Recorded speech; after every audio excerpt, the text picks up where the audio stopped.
절대로 저승의 위계, 저승의 법도, 저승의 질서를 모르는 이상은 이승의 법도, 이승의 위계, 이승의 질서를 잡아나가지 못합니다.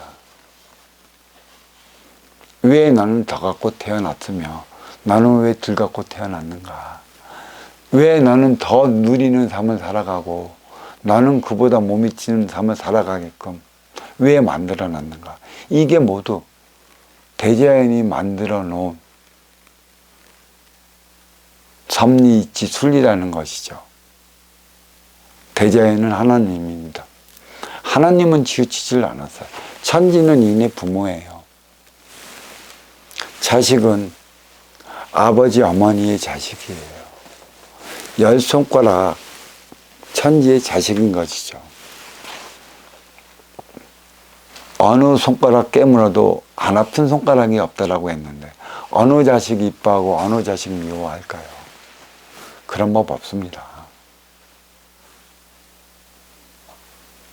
이 손가락의 크기도 들쑥날쑥한 이유도 하나 되어 살아가기 위한 방편에 주어 있어요. 그리고 이 쓰임은 전부 다 다릅니다.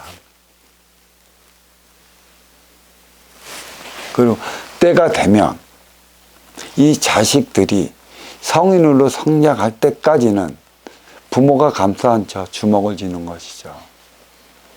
이때의 힘은 완강, 부모의 품속에서 자라갈 때만이 행복한 게 없어요. 무슨 걱정이 있어요? 사고 치면 부모가 다 해결해 줄 것인데. 그래서 그 자식의 모습이 부모의 모습이라, 또 행위 현장에 가서는 내 앞에 온 인연이 나의 모습이라 이렇게 얘기를 할 수 있는 것이고, 또 그 부모의 품속에서 자라나는 자식, 부모가 부모 짓을 못하면 부모를 깨우쳐주기 위한 자식은 그만한 못된 짓, 그만한 표적질, 교과서적인 삶을 살아간다는 얘기죠. 그 부모의 품 안에서 벗어나면 어쩔 수 없는 것이에요. 부모의 품 안에서 주먹을 쥐고 살아갈 때 모든 기운을 먹는 것이죠. 이게 그리고 성장을 했다 라면 결국은 이 자식이 부모를 감싸 안고 살아가는 것입니다. 한번 보세요.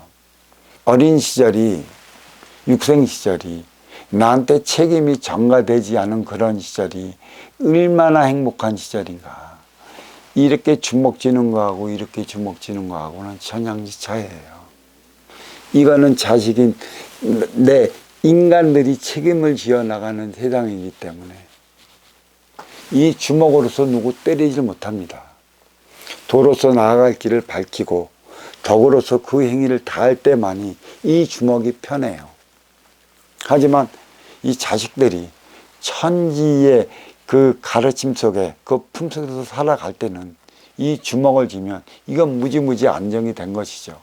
그러니까 누구를 한 대를 쳐도 내 손, 내 주먹에 별 이상이 없어요. 왜? 누가 보호해줘? 천지, 아버지, 부모가 모든 일을 해결해 줄 것인데. 그래서 모든 믿음은 천지, 하늘이 다 해줄 것이라 그렇게 믿고 인간은 성장을 했어요. 근데 성장을 하면 성인 시절이고, 성인 시절이 되면 행위 현장 사회로 진출해야 하는 것이죠. 그러니까 사회로 진출을 하면 성인이고, 그때는 부모들은 행위 현장 사회에서 퇴역을 할 때고, 그때 정도 되면 자식이 보호를 해줘야 되는 것이죠. 그만큼 불안한 거예요.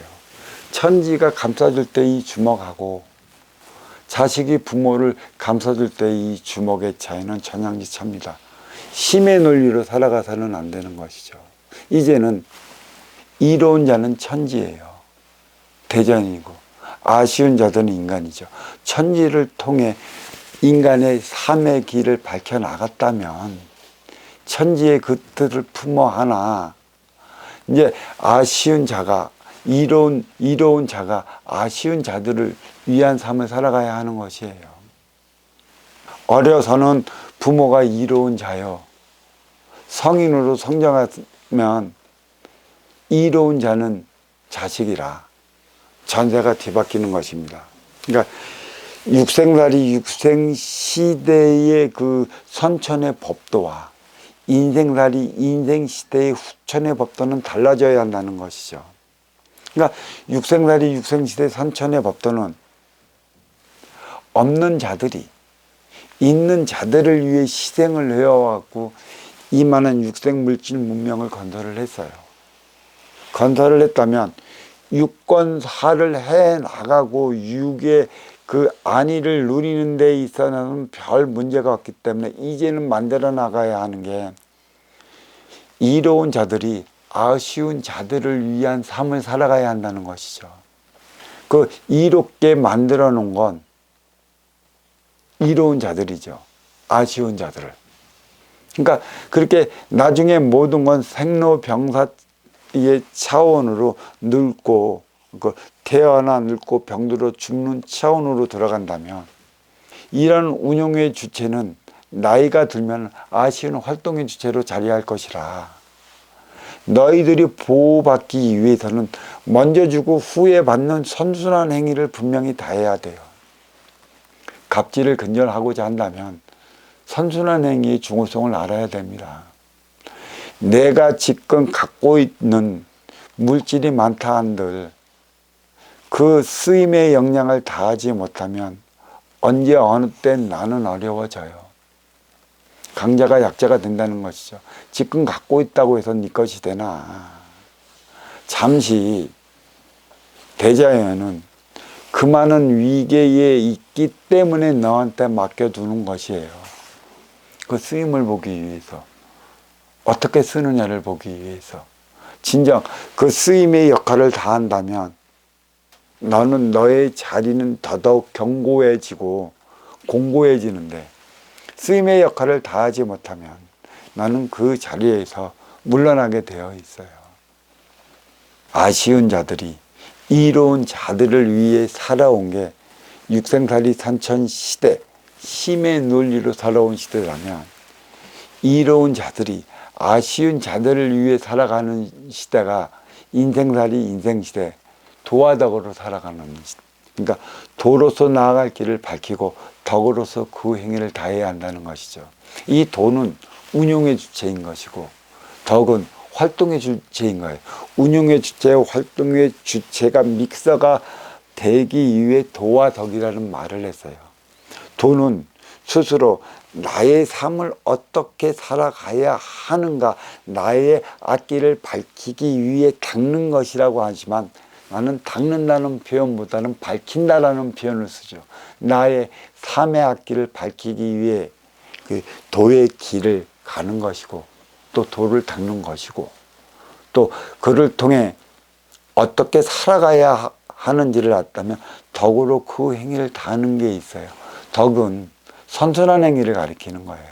가진 자들이 덜 가진 자들을 위한 삶을 살아가는 것입니다. 그렇다고 해서 우리는 여기서 바로 알아야 할 게 있어요. 가진 자들이 억지로 가지지 않는 자들을 찾아다니면서 도와줘야 하는 이유는 없습니다. 그만큼 네가 때가 되어 가졌다 하면 너는 덜 가지고 아쉽고 어렵고 힘들게 살아가는 이들을 불러들이기 위한 간판은 반드시 걸어놓게 되어 있어요. 간판을 안 걸어 놓는다 해도 우리는 무엇이 있냐면은 스마트폰이 있고요. 스마트폰에는 저마다 자기 계정이 있고 뭐 SNS도 있고 기타 등등의 자기를 알리기 위한 PR 수단이 너무 많아요. 그게 간판이라는 얘기고 그 간판을 보고 찾아가는 게 아쉬운 자들이라는 얘기죠. 진정 아쉬워서 찾아온 이들과 하나 되어 살아가는 이가 진정한 운용의 주체라. 이러한 운용의 주체가 육생양을 위한 경제활동에 나선다거나 또 만백성을 다스려 보겠다고 정치활동에 나서는 것은 자기의 그 위계를 격화시키는 행위밖에 안 됩니다. 그렇다면 이로운 운용의 주체 행위는 누가 하겠습니까? 우리는 착각을 해요. 아까 내가 그랬죠. 사건의 전말은 유발자가 있고 피해자가 있고 가해자가 있다고 그랬어요. 이게. 그러면 아쉬워서 찾아갔는데 나는 당장 너의 도움을 필요한데 도움을 받질 못하면 아쉬워 찾아가는 자는 가해자가 돼요. 왜? 더 가진 자 걸 어떻게 해서든 갖고 올 수밖에 없는, 그래서 범죄자가 되는 것입니다. 그래서 용서는 누가 구해야 할까요? 진정한 용서는 누가 구해야 하느냐를 우리는 뒤돌아봐야 합니다.